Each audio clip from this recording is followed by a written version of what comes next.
स्वागत है आप सभी का होली एक्सप्लेन टीवी में। तो आज जिस मूवी को मैं एक्सप्लेन करने वाला हूँ उस मूवी का नाम है लाइफ आफ्टर बेथ। मूवी की स्टार्टिंग में हमें बेथ नाम की एक लड़की को दिखाया जाता है जो कि अकेले हाइकिंग कर रही थी। उसके दूसरे ही सीन में हमें जैक नाम के एक बंदे को दिखाया जाता है जो कि बेथ का बेस्ट फ्रेंड था। वो बेथ के घर उसके फ्यूनरल पे आया हुआ था, यानी कि इसका मतलब ये है कि बेथ अब मर चुकी है। जैक जो था वो बेथ से बहुत प्यार करता था, लेकिन उसने कभी भी बेथ को ये बात नहीं बताई थी। इसी वजह से वो बेथ को भुला नहीं पा रहा था और उसे खोने के बाद उसे कुछ भी अच्छा नहीं लग रहा था। बेथ के बारे में सोचता रहता था, इसलिए वो बेथ के पेरेंट्स से मिलने के लिए उसके घर जाता है। जहाँ पहुँचने पर वो देखता है कि उन लोगों की मेड अचानक से घर छोड़कर जा रही है और बेथ के फादर उसे रोकने की कोशिश भी कर रहे हैं, लेकिन वो किसी की बात नहीं सुनती और उस घर को छोड़कर चली जाती है। इसके बाद बेथ के फादर जैक को अंदर ले जाते हैं और वो दोनों बेथ के बारे में डिस्कस करने लगते हैं। जहाँ जैक बेथ के पिता को बताता है कि वो बेथ से कितना प्यार करता था और उससे शादी करना चाहता था। ये सब के बाद बेथ के पिता जैक के साथ चेस खेलने लगते हैं, पर जैक को यहाँ मन नहीं लगता तो वो अपने घर जाने लगता है। तो इस पर बेथ की मदर जैक को बेथ का एक स्कार्फ देती है, जिसे लेकर वो फौरन अपने घर चला जाता है। इसके बाद जैक रोज बेथ के घर जाया करता था। इन जैक के पेरेंट्स को ये बात बिल्कुल अच्छी नहीं लग रही थी, क्योंकि जैक बेथ को भुला नहीं पा रहा था। एक दिन जब जैक बेथ के घर जाता है तो उसे घर के अंदर से कुछ आवाजें सुनाई देती है। उसे बहुत ज्यादा अजीब लगता है, तो वो उनके विंडो से अंदर झांकने की कोशिश करता है। वो जब विंडो से अंदर देखता है तो उसे बेथ दिखाई देती है। वो बेथ को देखकर बहुत ज्यादा हैरान हो जाता है। फिर वो बेथ के पेरेंट्स से जल्दी दरवाजा खोलने को कहता है, लेकिन कोई भी दरवाजा नहीं खोलता और इतनी देर में जैक का भाई भी वहाँ आ जाता है, जो कि एक सिक्योरिटी ऑफिसर था। फिर जैक अपने भाई को जल्दी से बताता है कि उसने अभी अभी बेथ को अंदर देखा, लेकिन जैक का भाई जैक पर यकीन नहीं करता। वो सोचता है कि जैक अभी भी बेथ को नहीं भुला पाया है, इसलिए वो शायद ऐसी बातें कर रहा है। लेकिन फिर भी जैक का भाई अंदर आवाज लगाता है। अंदर से बेथ के पिता कहते हैं कि सब कुछ ठीक है, लेकिन जैक को कुछ ठीक नहीं लगता। वो अपने भाई को कहता है कि हमें घर के अंदर जाकर तलाशी लेनी चाहिए, लेकिन उसका भाई उसकी बात नहीं मानता और गुस्सा होते हुए उसे वहाँ से जाने को कहता है। जैक वहाँ से चला तो जाता है, लेकिन फिर वापस आता है और बेथ के घर के अंदर चुपके से घुस जाता है, क्योंकि उसे पता लगाना था कि आखिर घर के अंदर चल क्या रहा है। लेकिन बेथ के पिता जैक को वहाँ देख लेते हैं और उसे वहाँ से जाने को कहते हैं, लेकिन जैक उनकी बात नहीं मानता और वो घर को चेक करने लगता है। फिर वो वहाँ देखता है कि बेथ की मदर बेथ को कबर्ड में छुपाने की कोशिश कर रही है। ये सब देख के हमें और जैक को पता चलता है कि बेथ अब भी जिंदा है, लेकिन आखिर क्यों बेथ के पेरेंट्स बेथ को छुपाने की कोशिश कर रहे हैं, ये बात जैक को समझ नहीं आती। बेथ देखने से बिल्कुल नॉर्मल लग रही थी और उसे देखकर ऐसा लगता है कि उसे अपने डेथ के बारे में बिल्कुल नहीं पता। जैक को कुछ समझ नहीं आता। वो बेथ के पेरेंट्स से पूछता है कि आखिर मसला क्या है, यहाँ चल क्या रहा है, लेकिन बेथ के पेरेंट्स उसे कुछ नहीं बताते और इसी बात को लेकर उन सभी में बहस होने लग जाती है। ये सबसे जैक बहुत ज्यादा गुस्सा हो जाता है और वो वहाँ से चला जाता है। जैक को लगता है कि बेथ मरने का नाटक कर रही है, क्योंकि वो शायद जैक से दूर जाना चाहती थी। जैक अपने घर आकर अपने पेरेंट्स को भी ये बात बताता है कि बेथ अब भी जिंदा है, लेकिन उसके पेरेंट्स इस बात का बिलीव नहीं करते। दूसरे दिन जैक बेथ के ग्रेव पर पहुंचता है और वो देखता है कि कब्र की हालत बहुत खराब है, मानो कि बेथ उस कब्र को तोड़कर बाहर आ गई हो। तब वो इस बारे में बात करने के लिए जैक के पिता से मिलता है। तब बेथ के फादर उसे बताते हैं कि जिस दिन तुम चेस खेलकर वहाँ से गए थे, उसी के थोड़े देर बाद बेथ वहाँ आ गई थी, लेकिन मैं ये खुद नहीं जानता कि बेथ आखिर जिंदा कैसे है। यहाँ पर जैक को कुछ समझ नहीं आ रहा था कि इतने देर में बेथ की मदर भी वहाँ आ जाती है। तब इस टॉपिक को लेकर अगेन इन सब में बहस होने लग जाती है। थोड़ी देर में बेथ भी वहाँ आ जाती है और बेथ जैक को अपने घर में देखकर काफी खुश हो जाती है। इसके बाद वो जैक को कुछ जरूरी बात करने के लिए अपने रूम ले जाती है। जैक थोड़ा डरा हुआ होता है, तो इस पर बेथ उससे पूछती है कि तुम ऐसा क्यों रिएक्ट कर रहे हो। तो बस वो उससे इतना पूछता है कि पिछले हफ्ते जो तुम्हारे साथ हुआ, क्या तुम्हें कुछ याद नहीं। जिस पर बेथ उसे कहती है कि नहीं, मुझे कुछ नहीं पता। फिर तब फाइनली वो दोनों अपने फीलिंग्स को एक दूसरे के साथ शेयर करते हैं, यानी वो दोनों एक दूसरे को कितना पसंद करते हैं और वो दोनों एक दूसरे के साथ बहुत खुश थे। इसके बाद जैक बेथ को अपने साथ हाइकिंग पर ले जाना चाहता था, लेकिन बेथ के पेरेंट्स उसे मना करते हैं। वो जैक से कहते हैं कि तुम दिन के टाइम में बेथ को बाहर नहीं ले जा सकते। इसके बाद जैक बेथ को स्विमिंग पूल के पास ले जाता है। वो दोनों बात कर ही रहे होते हैं कि इतने में जैक की नजर बेथ के पैर पर पड़ती है। उसके पैर में बाइट का निशान था। वो देखने से एक ज़ॉम्बी इन्फेक्शन लग रहा था। जैक ये सब देख के थोड़ा डर जाता है, लेकिन फिर सब इग्नोर करके जैक बेथ के साथ एक अच्छा टाइम स्पेंड करता है और फिर जैक अपने घर चला जाता है। दूसरे दिन जब जैक बेथ से मिलने जा रहा होता है, तभी वहाँ पर एक पोस्टमैन आता है जो जैक को बहुत सारे लेटर्स देकर वहाँ से चला जाता है। जैक ये सब देखकर काफी हैरान हो जाता है, क्योंकि अभी अभी जो पोस्टमैन आया था वो बहुत साल पहले ही मर चुका था। फिर जैक बेथ के फादर से मिलता है और उन्हें कहता है कि हमें बेथ को सब सच बता देना चाहिए उसकी मौत के बारे में, लेकिन बेथ के फादर ऐसा करने से साफ मना कर देते हैं क्योंकि वो बेथ को परेशान नहीं करना चाहते।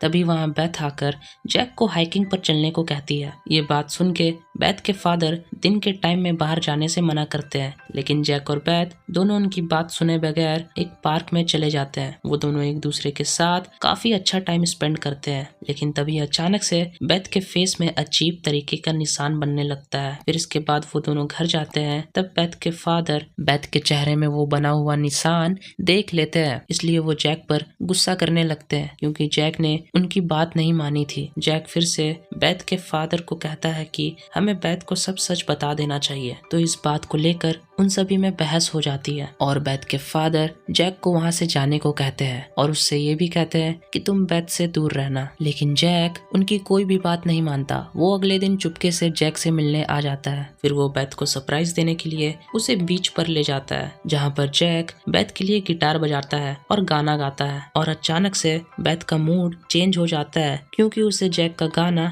अच्छा नहीं लग रहा था और वो बहुत एग्रेसिव हो जाती है और गुस्से में तोड़ फोड़ करने लगती है, लेकिन अचानक से फिर वो नॉर्मल हो जाती है। तो इसलिए जैक उसे रिलैक्स करता है, लेकिन बेथ जो कि फिर से एग्रेसिव हो जाती है वो जैक को धक्का दे देती है, लेकिन जैक उसे एक बार फिर से संभालता है और उसे अपनी गाड़ी में लेकर बैठ जाता है। लेकिन तभी रेडियो पर एक म्यूजिक बजने लगता है जिसे सुनकर बेथ की हालत खराब हो रही थी। इसके बाद जैक उसे उसके घर ले जाता है, जहाँ पर बेथ अजीब हरकतें करने लगती है, लेकिन जैक उसके अजीब बिहेवियर से परेशान हो चुका था। फिर जैक कोई बहाना बनाकर वहाँ से बाहर आ जाता है। फिर दूसरे दिन जैक अपनी एक फ्रेंड से मिलने एक रेस्टोरेंट में जाता है। असल में ये लड़की जैक की बचपन की फ्रेंड थी और उसे यहाँ पर जैक की मदर ने बुलाया था ताकि जैक बेथ को बुलाकर उसके साथ टाइम गुजारे। और तभी वो दोनों बात कर ही रहे होते हैं कि तभी रेस्टोरेंट का ऑनर अजीब हरकतें करने लगता है। तभी ये देखकर जैक अपनी फ्रेंड से पूछता है कि क्या तुमने कुछ नोटिस किया कि मरे हुए दोबारा जिंदा हो रहे हैं, लेकिन जैक की फ्रेंड को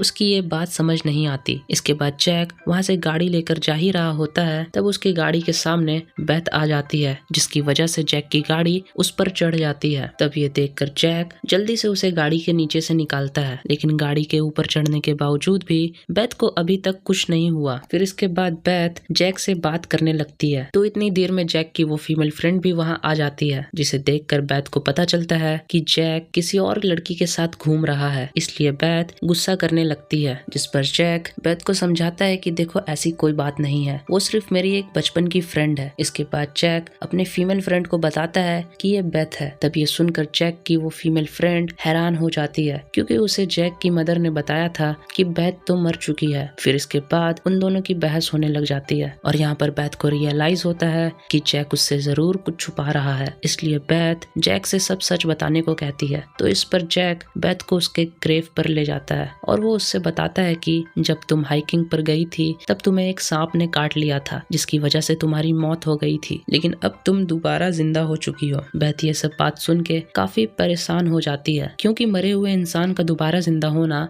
आसान थोड़ी है, ये सब इम्पॉसिबल है। जैक उसे कहता है कि हाँ ये सब इम्पॉसिबल है, लेकिन तुम जिंदा हो, लेकिन तुम पहले जैसी नहीं रही, तुम अब बात बात पर एग्रेसिव हो जाती हो। सो प्लीज अब मैं तुम्हारे साथ नहीं रह सकता, क्योंकि तुम मुझे इंसान से ज्यादा ज़ॉम्बी लगती हो। तब ये बात सुन के बेथ गुस्सा हो जाती है और जैक की गाड़ी लेकर वहाँ से चली जाती है। जब जैक अपने घर आता है तो वो देखता है कि उसके ग्रैंडफादर जो कि मर चुके थे अब दोबारा जिंदा होकर वापस आ गए हैं और जैक का भाई उसे शूट करके मारना चाहता है, लेकिन जैक के पेरेंट्स उसे ऐसा करने नहीं दे रहे थे, क्योंकि वो कुछ भी नहीं समझ पा रहे थे कि मरे हुए लोग दोबारा जिंदा कैसे हो रहे हैं। इतनी देर में घर के ऑनर भी जिंदा होकर वापस आ जाते हैं, जिससे वहाँ की सिचुएशन और भी ज्यादा खराब हो जाती है। जैक अपनी फैमिली को वहाँ से निकलने के लिए कहता है। फिर उसके बाद जैक बेथ के फादर को कॉल करता है और उसे यहाँ की सिचुएशन बताता है। फिर वो कहता है कि सारे मरे हुए लोग एक एक करके जिंदा हो रहे हैं। फिर बेथ के फादर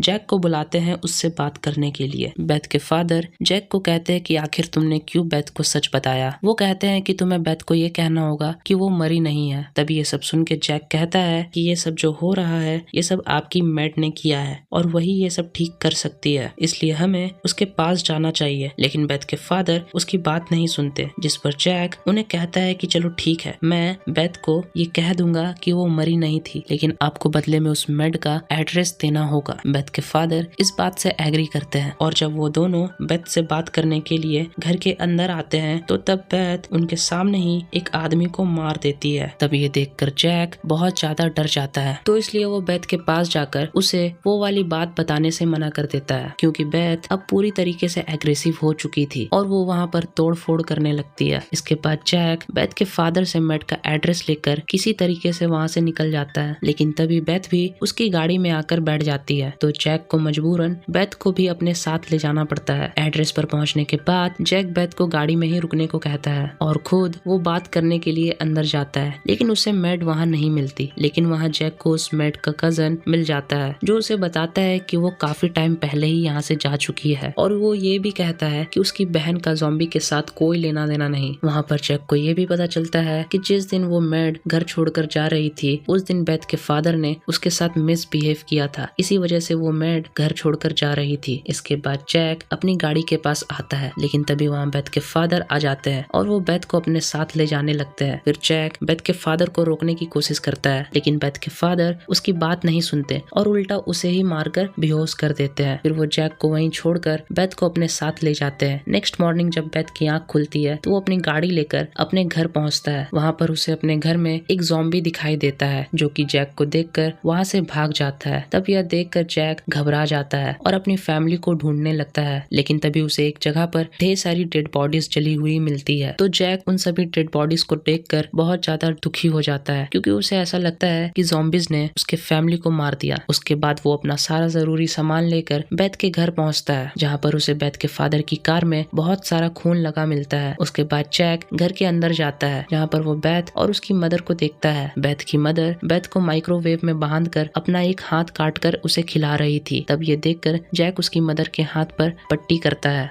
और उनसे बेथ के फादर के बारे में पूछता है। तब बेथ की मदर उसे बताती है कि बेथ ने अपने फादर को मार दिया। फिर इसके बाद जैक बेथ की मदर को वहाँ से जाने को कहता है, साथ में ये भी कहता है कि अब से बेथ की देखभाल अब मैं करूंगा। पहले तो बेथ जैक को देखकर एग्रेसिव हो जाती है, लेकिन तब जैक उसे हाइकिंग पर चलने को कहता है, तो जिस पर जैक मान जाती है और शांत हो जाती है। इसके बाद बेथ उस माइक्रोवेव को लेकर खड़ी हो जाती है। तब जैक उसे अपने साथ लेकर निकल जाता है, लेकिन तभी जैक का भाई वहाँ पर आकर बेथ को शूट करने लगता है, लेकिन जैक उसे ऐसा करने से रोक देता है। फिर तब जैक अपने भाई से पूछता है कि मॉम डैड के साथ क्या हुआ। तब जैक का भाई उसे बताता है कि उन्हें कुछ नहीं हुआ है, वो जिंदा है और जो जली हुई डेड बॉडीज तुमने देखी थी वो ज़ॉम्बीज की थी जिसे मैंने मारा था। फिर जैक का भाई जैक को अपनी गन दे देता है और उसे कहता है कि वो बेथ को शूट करके मार डाले। इसके बाद जैक बेथ को माइक्रोवेव के सहित हाइकिंग के लिए ले जाता है और उसे एक जगह पर ले जाकर उसे कहता है कि वो बेथ से बहुत प्यार करता है और वो ये कहकर बेथ को शूट कर देता है, जिसके बाद बेथ माइक्रोवेव के सहित खाई में गिर जाती है और उसकी मौत हो जाती है। लेकिन यहाँ पर जैक काफी दुखी था, क्योंकि आज उसने अपने ही हाथों से अपने प्यार को मार दिया था। इसके बाद जैक अपनी फैमिली के पास जाता है और सबको जिंदा देखकर